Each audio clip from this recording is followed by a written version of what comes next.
자, 오늘 주시는 하나님 말씀을 봤는데요. 오늘은 사도행전 17장 16절에서 34절까지 본문이 조금 길긴 한데 그래도 한 텀으로 돼 있기 때문에 같이 좀 읽도록 하겠습니다. 16절부터 마지막 34절은 같이 읽겠고요. 교독하여 말씀을 받겠습니다. 자, 16절입니다. 바울이 아덴에서 그들을 기다리다가 그 성에 우상이 가득한 것을 보고 마음에 격분하여 회당에서는 유대인과 경건한 사람들과 또 장터에서는 날마다 만나는 사람들과 변론하니 18절 어떤 에피쿠로스와 스토아 철학자들도 바울과 쟁론할새 어떤 사람은 이르되 이 말쟁이가 무슨 말을 하고자 하느냐 하고 어떤 사람은 이르되 이방신들을 전하는 사람인가 보다 하니 이는 바울이 예수와 부활을 전하기 때문이로라. 그를 붙들어 아레오바고로 가며 말하기를 내가 말하는 이 새로운 가르침이 무엇인지 우리가 알 수 있겠느냐. 20절 내가 어떤 이상한 것을 우리 귀에 들려주니 그 무슨 뜻인지 알고자 하노라 하니 모든 아덴 사람과 거기서 나그네 된 외국인들이 가장 새로운 것을 말하고 듣는 것 이외에는 달리 시간을 쓰지 않음이더라. 바울이 아레오바고 가운데 서서 말하되 아덴 사람들아 너희를 보니 범사에 종교심이 많도다. 내가 두루 다니며 너희가 위하는 것들을 보다가 알지 못하는 신에게라고 새긴 단도 보았으니 그런즉 너희가 알지 못하고 위하는 그것을 내가 너희에게 알게 하리라. 우주와 그 가운데 있는 만물을 지으신 하나님께서는 천지의 주제시니 손으로 지은 전에 계시지 아니하시고 또 무엇이 부족한 것처럼 사람의 손으로 섬김을 받으시는 것이 아니니 이는 만민에게 생명과 호흡과 만물을 친히 주시는 이심이라. 26절 인류의 모든 족속을 한 혈통으로 만드사 온 땅에 살게 하시고 그들의 연대를 정하시며 거주의 경계를 한정하셨으니 이는 사람으로 혹 하나님을 더듬어 찾아 발견하게 하려 하심이로되 그는 우리 각 사람에게서 멀리 계시지 아니하도다. 28절 우리가 그를 힘입어 살며 기동하며 존재하느니라. 너희 시인 중 어떤 사람들의 말과 같이 우리가 그의 소생이라 하니 이와 같이 하나님의 소생이 되었은즉 하나님을 금이나 은이나 돌에다 사람의 기술과 고안으로 새긴 것들과 같이 여길 것이 아니니라. 알지 못하던 시대에는 하나님이 간과하셨거니와 이제는 어디든지 사람에게 다 명하사 회개하라 하셨으니 이는 정하신 사람으로 하여금 천하를 공의로 심판할 날을 작정하시고 이에 그를 죽은 자 가운데서 다시 살리신 것으로 모든 사람에게 믿을 만한 증거를 주셨음이니라 하니라. 32절 그들이 죽은 자의 부활을 듣고 어떤 사람은 조롱도 하고 어떤 사람은 이 일에 대하여 너의 말을 다시 듣겠다 하니 이에 바울이 그들 가운데서 떠나며 34절 함께요.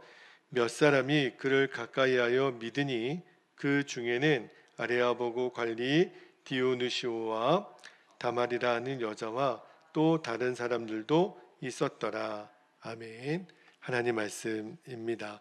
자, 오늘 새벽에는 설교 제목이 말과 지혜의 아름다운 것으로 아니하였나니 나중에 바울이 이제 고린도서에서 이 말씀을 인용하는데 이 제목으로 말씀을 좀 나눌게요. 오늘 본문이 조금 우리가 긴 텀으로 읽었는데 왜 그랬냐면 이게 한 덩어리이기 때문에 중간에 끊는 것이 오히려 더 말씀 전체를 이해하는데 이렇게 다 읽는 게 도움이 될 것 같아서 읽었는데 여러분 사도행전 17장은 바울이 세 중요한 거점에서 전도 여행을 한 장면이 나와요.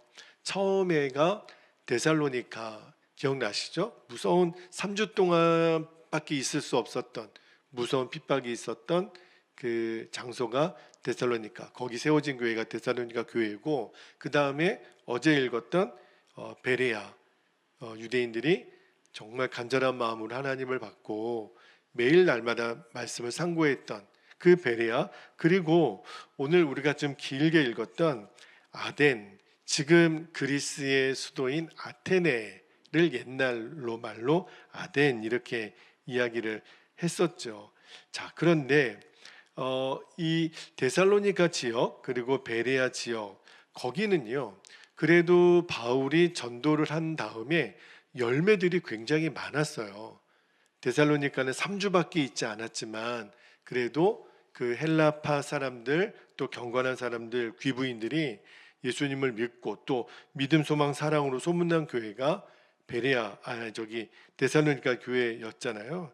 근데 또 어제 읽었던 또 베레아 지역은 그러니까 이방인들 말고 유대인들이 또 예수님을 많이 믿게 되는 그러한 독특한 부흥의 역사가 있었는데, 그런데 아덴에서는요 별로 전도 사역의 열매가 거의 없어요. 신통치가 않아요. 오늘 말씀의 맨 마지막 절 쭉 이제 바울이 전도를 하면서 설교를 했지만 마지막에 열매가 34절 앞부분에 보면 몇 사람이 그를 가까이 하여 믿으니, 그리고 이제 뭐 몇 사람 이름이 언급이 되잖아요. 그러니까 뭐 정말 전도의 열매가 거의 뭐 형편 없었다는 거예요. 그리고 다른 서신서를 보더라도요 바울이 아덴에 세운 교회가 없어요.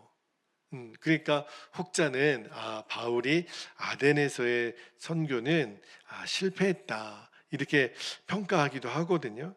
그런데 뭐 구원받은 사람, 전도의 열매가 적다고 아덴에서의 전도 사역이 실패다라고 하는 거는 좀 어폐가 있을 수 있겠지만, 그런데 같은 어떤 시점에 데살로니가나 또 베레아나, 근데 이 아덴이 굉장히 좀 달라요. 그렇죠?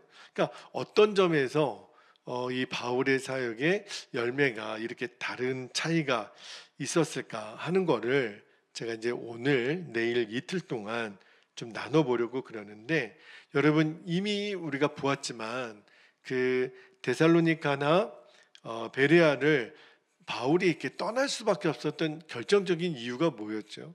유대인들이 너무 집요하게 바울을 핍박하는 거예요. 도무지 전도를 더 이상 할 수 없을 정도로. 그런데 이 아덴에 와서는요 유대인이든 뭐 이방 사람이든 바울을 핍박하는 장면은 나오지 않아요. 오히려 이 아덴 사람은 바울이 보니까 종교심이 되게 많습니다. 다시 종교심이 많다라는 거는 호기심이 많은 거예요. 그러니까 바울이 예수님의 십자가와 부활을 전하니까 되게 신기하네. 그러면서 아덴 사람들이 잘 듣기는 해요. 그래서 이 아레오바고라고 이제 어떤 광장이 있었는데 거기에 이제 사람들이 모여서 도무지 바울이 무슨 말을 하나 이렇게 좀 들으려고 사람들이 모였단 말입니다. 그래서 22절부터 31절까지 좀 길게 읽었는데 이게 바울이 이 아레오바고에서 전했던 설교의 내용이에요. 자, 그런데 말씀을 여러분들이 찬찬히 보면 이 아덴 사람들이 바울의 설교를 듣고요 반응이 영 시원치가 않아요. 오히려 좀 차갑습니다. 마지막 절에 보니까 조롱하는 사람도 있고 어떤 사람은 나중에 다시 듣겠다고 한 사람이 있었다 그랬잖아요. 그런데 진짜 그런 게 아니라 그냥 정중한 거절의 표현이죠. 다만 34절에 나오는 몇 사람, 그죠? 이 한두 사람 정도 그래도 예수님을 믿게 됐다. 그리고 이제 이 아레오바고 설교를 마무리하고 이제 바울은 18장으로 넘어가면 이 아덴을 떠납니다. 그러니까 무슨 이렇게 한 번 설교한 거 거의 끝으로 이제 어디로 가냐면 이제 고린도 교회로 바울이 가게 돼요. 근데 바울이 이 아덴을 떠나면서 오늘 본문에는 바울이 직접적으로 내가 어땠다, 내가 이번에 아덴에서의 전도 여행은 좀 성공한 것 같다, 실패한 것 같다, 이런 표현은 없지만 그 아덴을 떠나면서 바울의 마음이 어디에 나오냐면, 자, 고린도전서 2장 3절을 한번 볼게요. 이때가 바울이 아덴을 떠나면서 했던 말이에요. 자, 3절 읽어드릴게요. 내가 너희 가운데, 여기 너희가 아덴 사람들입니다. 가운데 거할 때에 약하고 두려워하고 심히 떨었노라. 잘 보세요. 아덴에 있을 때 바울의 심정이 약하고 두려워하고 심히 떨었다 그랬어요. 오늘 본문만 보면 잘 이해가 안 되는 고백이에요. 뭐 아덴 사람들이 뭐 바울을 때렸습니까? 욕을 했습니까? 뭐 말씀을 잘 신통치 않게 듣기는 했지만 굳이 약하고 두려워하고 심히 떨었다. 여기 너희 가운데 거할 때 그랬는데 헬라어 언어로 보면 너희에게 나아갈 때, 그러니까 이제 현대어 성경이나 쉬운 성경을 보면 여러분에게 갔을 때 그렇게 이제 번역이 되어 있어요. 그런데 이제 아덴을 떠나 고린도로 갈 때 왜 바울이 마음이 약하고 두려워하고 심히 떨었나? 그죠? 여러분, 데살로니카나 그 베레아에서 유대인들이 엄청 핍박했을 때 바울이 그 지역을 피신했을 때도요, 이런 표현을 한 적이 없어요. 내가 약하고 두렵고 심히 떨었다. 심지어는 예전에 사도행전 16장에 빌립보 감옥에서 그 옥에 갇혔을 때도, 그리고 1차 전도 여행 중에 루스드라에서 바울이 돌에 맞아 죽을 뻔했던 적이 있었잖아요. 근데 그때도 바울이 약하고 두려워하여 심히 떨었다라는 말이 없어요. 그렇게 힘들었을 때는. 근데 정작 이 아덴에서는 아무런 핍박도 없고 뭐 다른 도시처럼 몰래 피신 갔던 것도 아닌데 약하고 두렵고 심히 떨었다, 이렇게 표현을 한 거예요. 그러면 우리가 뭘 알 수 있냐면, 지금 바울이 이렇게 말하고 있는 것은요, 어떤 외부에서 오는 핍박이 이유가 아니라는 거예요. 지금 바울의 내면으로, 영적으로, 이 사도행전 17장의 뒷부분은요, 영적으로 지금 바울이 약하고 두려워하고 심히 떨었다는 거예요. 이유가 있지 않겠습니까? 아덴에서 예수님을 믿는 사람이 적어서 그랬을까? 그거는 아닐 거예요. 구원받은 자의 숫자는 나중에 이제 바울도 본인이 고백하지만 어떤 숫자에 연연하는 사람은 아니거든요. 그런데 왜 바울이 이렇게 마음이 약하고 두렵고 떨 정도로 이렇게 힘이 들었을까? 이유는 바울이요, 복음을 제대로 아덴에서는 못 전한 것 같은 마음의 어떤 자책하는 마음, 부담이 있었다는 거예요. 그래서 그 바울이 왜 이런 마음이 들었을까? 이렇게 말씀을 쭉 읽다가 깨달아지는 게 하나 있었는데, 여러분, 우리도 마찬가지입니다. 우리가 아무리 내가 뭔가를 준비되고 똑똑하고 전할 말씀이 다 완벽하게 준비가 되어 있다 하더라도 우리가 십자가를 진짜 붙들지 않으면, 그러면 우리는 약하고 두려워하고 떨 수밖에 없어요. 다시 뒤집어서 얘기하면 다른 준비는 좀 덜 됐어도 내가 십자가만을 분명히 붙잡고 있으면 우리는 약하고 두려워하고 떨 이유가 없습니다. 그러니까 핵심은 뭐냐면, 아덴에서 내가 왜 실패했나? 바울이 돌아보니까 십자가를 붙잡지 않은 거예요. 제가 왜 이 말씀을 드리냐면, 그 십자가를 붙드는 말씀은 내일 다시 한번 말씀을 전할 텐데, 여러분, 아덴이라고 하는 지역 있잖아요. 그러니까 오늘날 그리스 아테네를 말하는 거예요. 세계 특히 이제 서양 문명이 이제 정확하게 시작이 되었던 이 문명의 발생지가 이 그리스 로마로부터 문명이 시작되네. 특히 이 아테네 지역에서 민주주의가 시작이 될 정도로, 이 중간에 보면은 에피쿠로스 학파, 스토아 철학자들이 중간에 나오잖아요. 우리 옛날에 뭐 윤리 시간이나 세계사 시간에 등장했던 이 유명한 학파들이 이 당시에 존재를 했었다고요. 그러니까 그들이 바울 보고 말쟁이라고 이야기를 했지만 실은 이들도 말쟁이들이에요. 그러니까 입만 열면 화려한 어떤 언어들, 그러니까 굉장히 이 당시에 이 아덴 지역에서 발달했던 학문이 뭐냐면 논리학, 그다음에 수사학이에요. 무슨 말이냐면 말장난을 하는 거예요. 사람들이 어떻게 하면 논리적으로 이론적으로 사람들을 설득시킬 수 있을까, 그런 어떤 언어학적인 학문이 굉장히 발달했던 도시가 아덴인데, 바울이, 여러분 바울도요 공부한 걸로 치면 둘째가라면 서러워할 정도로, 그죠?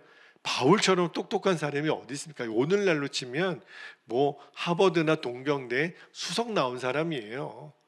말장난으로 말싸움으로 하면 바울이 누구에게도 지지 않는 사람이거든요. 근데 이 아덴 사람들이 접근하는 걸 보니까, 분위기를 보니까, 아, 이 사람들은 말로 설득을 시켜야 되겠구나, 논리적으로 이 사람들이 반박하지 못할 정도로 내가 한번 이들의 코를 한번 납작하게 해야 되겠다, 이런 마음.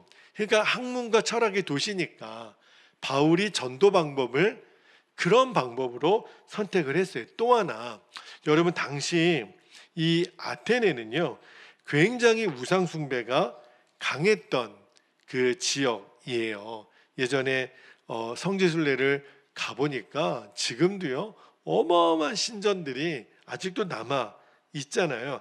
당시에 이 아덴 지역에는요 공식화된 우상만 300개가 있었고요, 3만여 개의 신상이 있었고. 그러니까 이렇게 생각하시면 돼요. 아테네 사람들은 아까 보니까 종교심이 많다 그랬잖아요. 일본 사람들이 그래요. 대표적으로 그냥 뭐든지 다 믿음의 대상으로 삼으려고 하는 그 종교심은 많으니까. 그러니까 이제 시쳇말로 개나 소나 다 우상이 되는 거예요. 그러니까 여기 23절에 자신들의 부주의로 빠뜨린 신들이 있을까 걱정이 되어서 신들의 이름 중에 하나가 뭐냐면 알지 못하는 신에게. 웃기잖아요. 신의 이름이 알지 못하는 신이에요. 그 정도로 종교심이 많았던 이 아테네 사람들이잖아요. 근데 그 사람들이 바울 보고, 이제 바울이 외지 사람이 와서 뭔가 주 예수를 믿으라 막 이렇게 전하니까 신기한 거잖아요. 그러니까 아레오바그에 이 사람들이 모여서, 종교심이 많은 사람들, 어떤 마음으로 모였냐면, 아, 또 하나 우리들이 우상으로 삼을 만한 그런 이야기를 또 바울이 전하나 보다. 아레오바그 모여서 한번 설교해보라고. 그러니까 이 사람들은 굉장히 지금 똑똑한 사람들이라 그랬잖아요. 그래서 바울이 어떻게 하면 내가 복음을 잘 전할 수 있을까? 아, 이 사람들이 똑똑한 사람이니까 내가 똑 부러지는 말로 내가 여태까지 공부했던 언어학, 수사학, 논리학 다 동원해서 말씀을 전해야겠다. 그래서 22절부터 31절까지 보면 그 바울이 설교를 해요. 다른 서신서나 복음서에서 나오는, 또는 이제 나중에 뭐 후기 서신서들에 보면 바울이 이런 식으로 십자가 복음을 전하지는 않아요. 그러니까 22절부터 31절까지 보면 이 성경학자들이 보기에는 굉장히 바울의 설교가 이 부분에 있어서는 철학적이고 어떤 수사학적인 설교라고 이야기를 해요. 굉장히 논리적으로, 그죠? 설득력 있게 아주 웅변적인 그런 설교를 합니다. 그러면 바울 생각에는 이렇게 멋지게 설교했으면 아덴 사람들이 아, 그렇구나, 다른 지역에서처럼 예수님을 믿겠다고 많은 사람들이 나와야 되는데 보니까 결과가 정반대인 거예요. 예수님을 믿는 사람들이 아주 소수. 그래도 다행인 거죠. 그래도 감사하게도 아주 소수. 여러분, 근데 바울이 뭐 지혜가 부족했습니까? 논리가 부족했습니까? 바울의 말이 설득력이 없었습니까? 그래서 이게 실패했나? 아니라는 거예요. 나중에 바울이 왜 내가 심히 두렵고 떨리고 그렇게 마음이 어려웠나, 그 이유를 나중에 바울이 고린도 교회에 보내는 편지에 그 이야기를 씁니다. 자, 바울이 나중에 이제 이유를 안 거예요. 왜 아덴 사람들이 복음에 등을 돌렸는지 고린도전서 2장 1절 2절의 이유가 나와요. 자, 고린도전서 2장 1절 2절에 보면 형제들아 내가 너희에게 나아가 하나님의 증거를 전할 때, 오늘 설교 제목이기도 한데요, 말과 지혜의 아름다운 것으로 아니하였나니, 바로 오늘 설교 제목이 여기 나와요. 2절에 보니까 내가 너희 중에서 예수 그리스도와 그가 십자가에 못 박히신 것 외에는 아무것도 알지 아니하기로 작정하였습니다.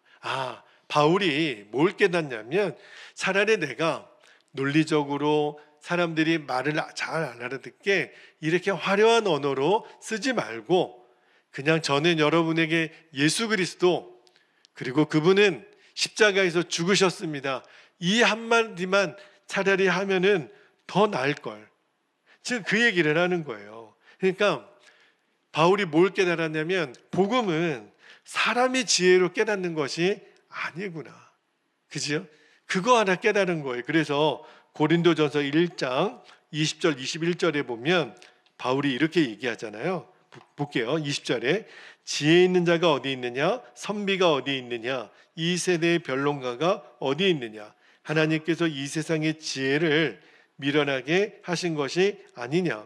하나님의 지혜에 있어서는 이 세상이 자기 지혜로 하나님을 알지 못하므로 하나님께서 전도에 미련한 것으로 믿는 자들을 구원하시기를 기뻐하셨도다. 말씀을 준비하면서 제가 정말 깨닫게 된 게 뭐냐면, 구원의 역사 있잖아요. 우리가 예수님을 믿게 되고 알게 되고 하나님의 자녀가 되기로 결단한 것은 우리가 누군가 나를 논리적으로 설득해서 말과 지혜의 아름다움으로 내가 구원받은 게 아니라는 거예요. 이게 놀라운 사실입니다. 그러니까 공부를 많이 했다고, 또 내가 학식이 많다고 그래서 예수님을 더 잘 믿게 되나, 그게 아니라는 거예요. 그거를 바울이 이 아덴에서 아레오파고에서 설교하면서 철저히 깨닫게 된 거예요. 사람이 아무리 지혜가 있다 하더라도, 유대인처럼 율법에 능통한다 할지라도, 이 그리스 사람, 아덴 사람들처럼 어떤 최고의 학문을 가르치는 철학자라 할지라도 이 십자가 복음을 이해를 못하더라는 거예요. 그러면 바울이 이제 이후로 내가 이제는 복음을 전할 때 오직 십자가 복음을 전하리라, 그렇게 마음에 다잡게 된 계기가 이 아덴에서의 경험이기 때문에 오늘 제가 이 말씀을 좀 약간 길게 여러분에게 이 배경 설명을 해드린 겁니다. 그러면 바울이 이제는 정말 붙들었던 십자가 복음이 뭔지, 그리고 십자가로 사는 것은 어떻게 살라는 것인지는 제가 내일 새벽에 말씀을 한 번 더 나누고 기도하기를 원합니다. 오늘은 여기까지만 말씀을 좀 여러분과 먼저 나누고 우리가 기도하기를 원하는데, 자, 오늘 말씀으로 두 가지 기도 제목을 한번 정해봤어요. 자, 첫 번째 기도 제목입니다. 여러분, 우리도 십자가를 붙들지 않으면, 바울이 아덴을 떠날 때 그가 약하고 두려워하고 떨었다 그랬잖아요. 우리도 똑같아요. 십자가 복음을 붙들지 않으면 우리는 실패한다는 거예요. 우리가 오직 붙들어야 될 거, 예수 그리스도와 그가 십자가에서 죽으신 것, 이게 십자가 복음이거든요. 그래서 오늘도 십자가 복음을 주여 제가 정확하고 분명하게 붙들게 하옵소서, 그렇게 기도하시고, 두 번째는 구원의 역사는요, 사람의 말과 지혜의 아름다운 것에 있는 것이 아니라는 거. 그러니까 말장난하지 말라는 거예요. 그죠? 복음은, 구원의 역사는 그렇지가 않고 오직 십자가 복음에 있다라는 것. 구원은 철저하게 십자가 복음에 있는 거예요. 그러니까 이것을 우리가 확신하는 겁니다. 그래서 단순하지만 전도에 미련한 것으로 주님은 우리에게 복음을 전하기를 원하신다는 말씀을 주셨잖아요. 아, 그렇구나. 오늘도 이 십자가 복음만 우리들이 붙들고 나아가게 하소서. 그렇게 우리가 두 가지 기도 제목 붙잡고 이 시간 주님의 이름을 간절히 부르시고 통성으로 기도하겠습니다. 주여